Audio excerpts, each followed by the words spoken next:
25 años de medios de defensa de los contribuyentes. Aullando entre relámpagos, perdido en la tormenta de mi noche interminable, Dios, busco tu nombre. No quiero que tu rayo me enceguezca entre el horror, porque preciso luz para seguir. Lo que aprendí de tu mano no sirve para vivir. Yo siento que mi fe se tambalea, que la gente mala vive, Dios, mejor que yo. Si la vida es el infierno y el honrado vive entre lágrimas, ¿cuál es el bien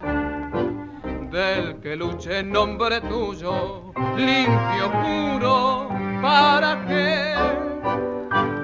¿De qué se defendían los contribuyentes en 1997? En primer término, acudían a defender sus derechos al Tribunal Fiscal de la Federación, pues no existía el actual Tribunal Federal de Justicia Administrativa, que se tuvo la necesidad de instituir como respuesta a los actos de corrupción desde la Presidencia de la República en el gobierno federal de 2012 a 2018. En esos días de 1997, se contaba en la región de Puebla, Tlaxcala y Veracruz con una sola sala regional del Tribunal Fiscal de la Federación, que conocía las demandas de los contribuyentes contra los créditos fiscales provenientes de las visitas domiciliarias que llevaban a cabo las autoridades fiscales. Hoy, la autoridad fiscal a esas visitas domiciliarias e incluso a las revisiones de escritorio las han sustituido por invitaciones, revocación de sellos digitales, así como por la negativa de renovación de la firma electrónica, que paradójicamente, si en esta última herramienta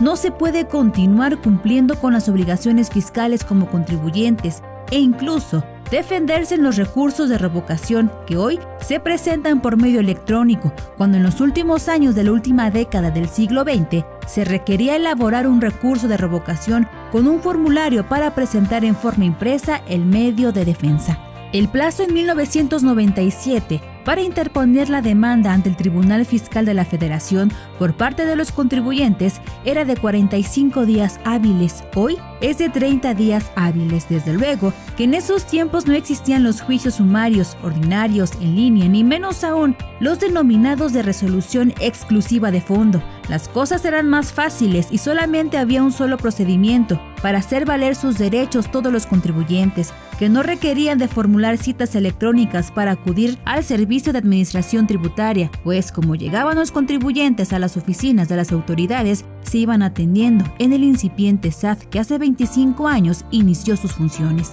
Desde luego, en materia del Instituto Mexicano del Seguro Social, el plazo de defensa en esa década de los 90 era igual que actualmente de 15 días hábiles para la interposición del recurso de inconformidad, que resultaba obligatorio agotarlo antes de acudir al vetusto juicio de nulidad, hasta que en el año de 2001 se declaró inconstitucional esa obligatoriedad de acudir primero a un recurso y luego a un juicio. La defensa de los contribuyentes se circunscribía a las violaciones de forma y de procedimiento de las acciones de las autoridades fiscales, que en esos tiempos provocaban la nulidad lisa y llana, y no había tantas y tantas excepciones para no declararla. Menos aún, existían esas teorías innovadoras denominadas violaciones de forma no anulatorias, que no es otra cosa que permitir la ilegalidad y la arbitrariedad de las autoridades fiscales en sus actuaciones. Los procedimientos de cobro de las autoridades fiscales en los tiempos de la última década del siglo XX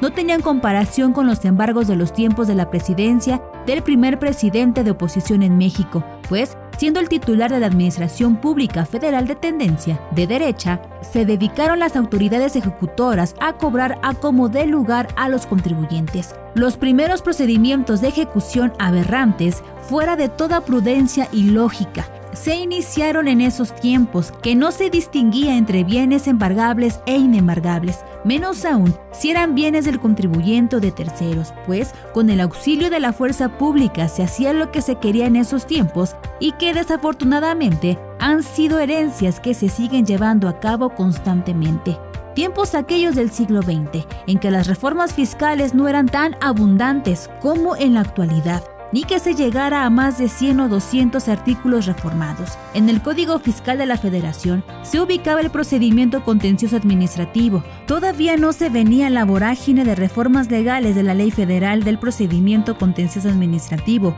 la Ley Federal de los Derechos del Contribuyente e incluso no se avisaba la denominada Ley Antilavado. Desde luego que no eran los tiempos en el año de 1997 en que se esperara la derogación del régimen de pequeño contribuyente, además de que no existía ante el impuesto sobre bienes y servicios suntuarios, los impuestos a las bebidas refrescantes y alimentos no básicos, el impuesto sobre depósito en efectivo o bien el impuesto empresarial a tasa única. Ante esta cascada de impuestos instituidos y luego derogados, reformas fiscales que vienen y van, se incrementaron de forma descomunal los despachos de denominados fiscalistas que no realizan función contable ni jurídica alguna, pero sus réditos les permite corromper prácticamente a todo el sistema tributario y jurisdiccional de una decadente sociedad del siglo XXI, que ya no distingue entre el bien y el mal. A 25 años de esos sucesos, contamos con los derechos humanos que se encuentran situados más en los discursos políticos que en los tribunales,